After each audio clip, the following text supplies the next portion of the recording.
మీరు ఎన్నికలకు వెళ్లి ప్రజల ఓట్లు దండుకున్నారో ఆ సమాజానికి మీరు ఖచ్చితంగా మరి క్షమాపణ చెప్పాలని చెప్పి మేము డిమాండ్ చేస్తా ఉన్నాం. మీరు రుణమాఫీ చేయండి, లేదా బహిరంగ క్షమాపణ చెప్పి మీ వల్ల కాదు అని చెప్పి రాజీనామా చేయమని చెప్పి మేము డిమాండ్ చేస్తా ఉన్నాం.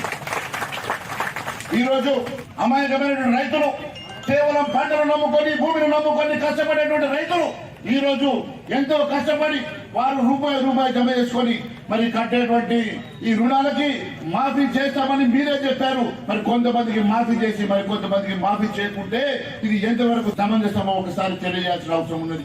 నేను ఒకటి డిమాండ్ చేస్తా ఉన్నాను, ఎట్టి పరిస్థితుల్లో ఈ రాష్ట్రంలో మీరు ఎంతమంది రుణాలు తీసుకున్నారో, ఎంతమందికి రుణం మాఫీ జరిగిందో, ఎంతమందికి రుణం మాఫీ జరగలేదో శ్వేతపత్రం విడుదల చేయాలని ఒక డిమాండ్ చేస్తా ఉన్నాం. రెండోది, ఈ నెలాఖరు లోపల ఖచ్చితంగా రుణాలు తీసుకున్న ప్రతి ఒక్క రైతాంగానికి రుణమాఫీ చేయాల్సిందిగా మేము డిమాండ్ చేస్తా ఉన్నాం. లేని పక్షంలో భారతీయ జనతా పార్టీ తరఫున ఈ నెలాఖరు లోపల మీరు రుణమాఫీ చేయకుంటే బీజేపీ నాయకుడిగా నేను ఖచ్చితంగా నిరాహార దీక్ష చేస్తానని కూడా సభాముఖంగా తెలియజేస్తా ఉన్నాను.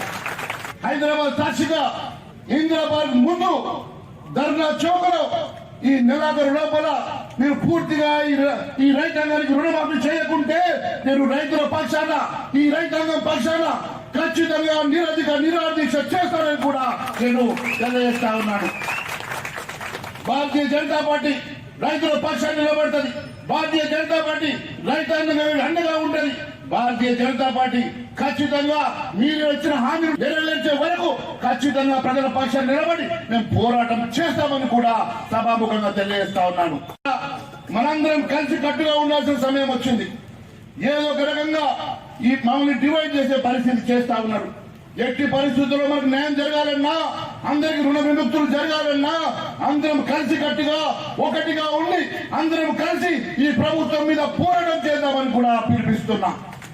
మిత్రులారా, కేవలం మూటకు మాటలతోటి ఏ రకంగానైతే 420 హామీలు ఇచ్చి ఈ ప్రభుత్వం తప్పించుకునే ప్రయత్నం చేస్తా ఉన్నదో, ఏ రకంగానైతే 420 హామీలు ఇచ్చి మోసపూరిత పునాదుల మీద నిర్మాణమైన ప్రభుత్వం ఉన్నదో అదే మాదిరిగా ఈ రోజు రైతాంగాన్ని కూడా మోసం చేసే ప్రయత్నం చేస్తా ఉన్నది.